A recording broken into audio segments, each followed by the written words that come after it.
चंद्रपुर नाम का एक गांव था। वहाँ का मालिक बहुत ही अमीर और सर्वगुण संपन्न था, पर वो मालिक बेहद कंजूस था। वो अपने खानदान के लिए आलीशान घर बनवाना चाहता था। मालिक ने अपने आलीशान घर बनाने का ठेका ठेकेदार रमेश को दे दिया। उसने रमेश की कई तारीफें सुनी थीं कि वो बहुत अच्छा है, मेहनती है और बहुत ही काबिल है। जब रमेश को पता चला कि महल बनाने का काम मालिक ने उसे दिया है, मानो खुशी से वो बेहाल हो गया। रमेश अपने मजदूरों को लेकर मालिक के गांव चंद्रपुर के लिए निकलने लगा और तभी उसकी बीवी कमला ने आवाज लगाई, सुनिए जी, सुनिए, जाने से पहले अपना मुंह तो मीठा करके जाइए। हाँ बेगम, जरूर, खुशी का समय है। अगर हमने वहाँ जाकर अच्छा काम किया तो जमींदार साहब हमें स्वर्ण मुद्राओं से नवाजेंगे।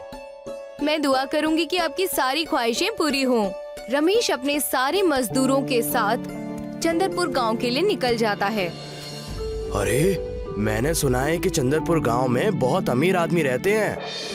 सोचो, अगर महल अच्छा बना देंगे तो पूरा चंद्रपुर हमसे ही घर बनवाएगा। कितना मजा आएगा, नहीं? पैसा ही पैसा होगा।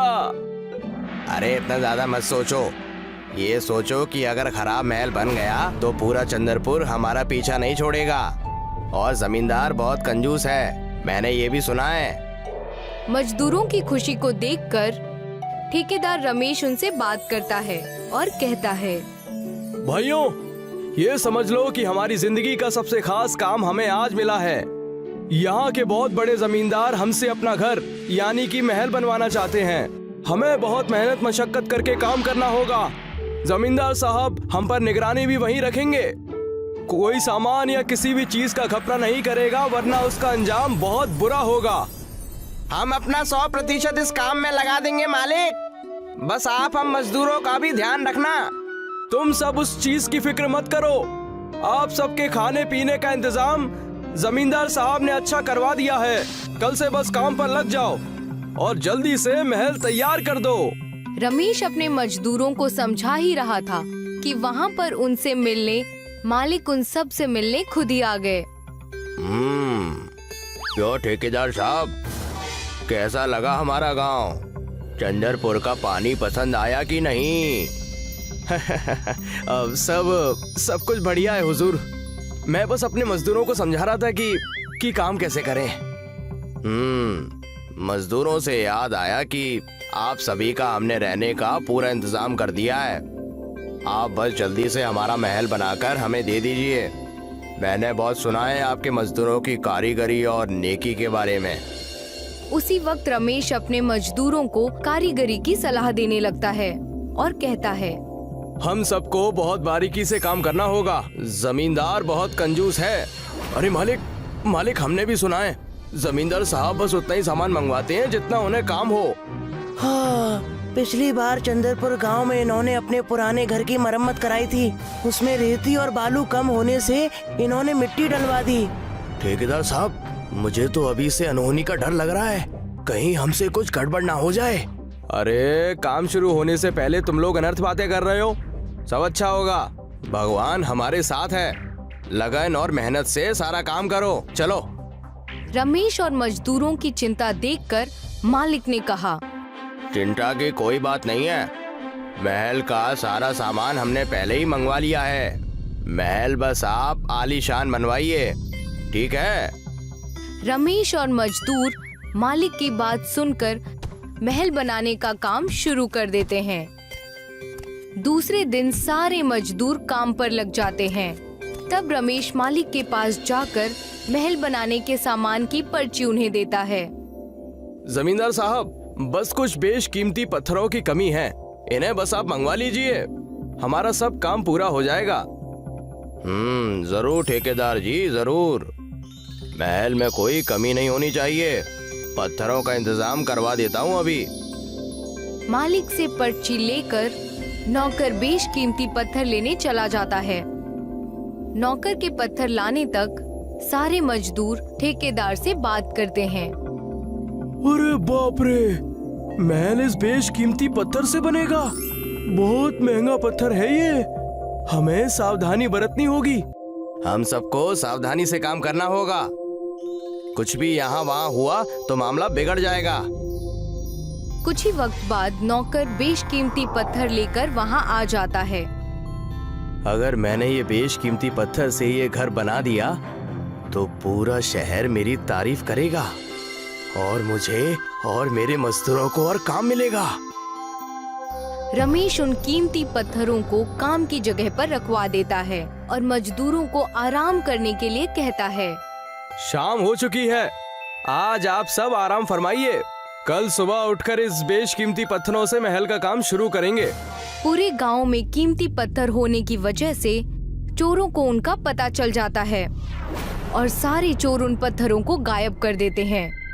सुबह रमेश और उनके मजदूर काम की जगह पर जाकर देखते हैं और कहते हैं, उस्ताद, जमींदार साहब ने अभी तक एक भी पत्थर का इंतजाम नहीं किया है।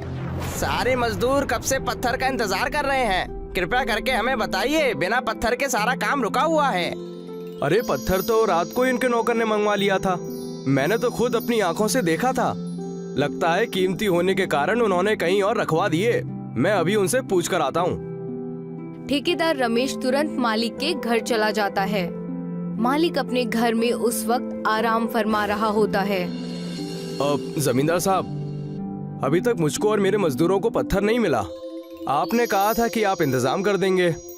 महल का काम रुका हुआ है। अरे लेकिन मैंने तो कल ही पत्थरों का इंतजाम कर दिया था। पर्ची मैंने तुरंत घर के नौकर को दी थी। मालिक अपने उस नौकर को बुलाकर पूछता है, अरे भाई मंगलू, तुमने पत्थरों का इंतजाम नहीं किया? मालिक, आपके बोलने पर मैंने सारी व्यवस्था कर दी। पत्थर रात को ही महल के काम वाली जगह पर रखवा दिए गए थे।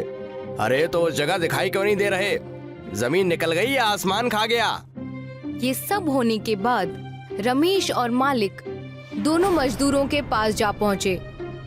मालिक और रमेश ने वहाँ जाकर देखा तो उन्हें दूर दूर तक कोई पत्थर नहीं नजर आया। अरे ठेकेदार, ये क्या कर दिया तुमने? जरूर इसमें तुम्हारा और तुम्हारे मजदूरों का हाथ है। मालिक, हम गरीब जरूर हैं पर हमने चोरी नहीं की। हम कहाँ से लाएंगे कीमती पत्थर? हम सबके पास उतने पैसे भी नहीं हैं। ये सब तुम्हारी जिम्मेदारी है।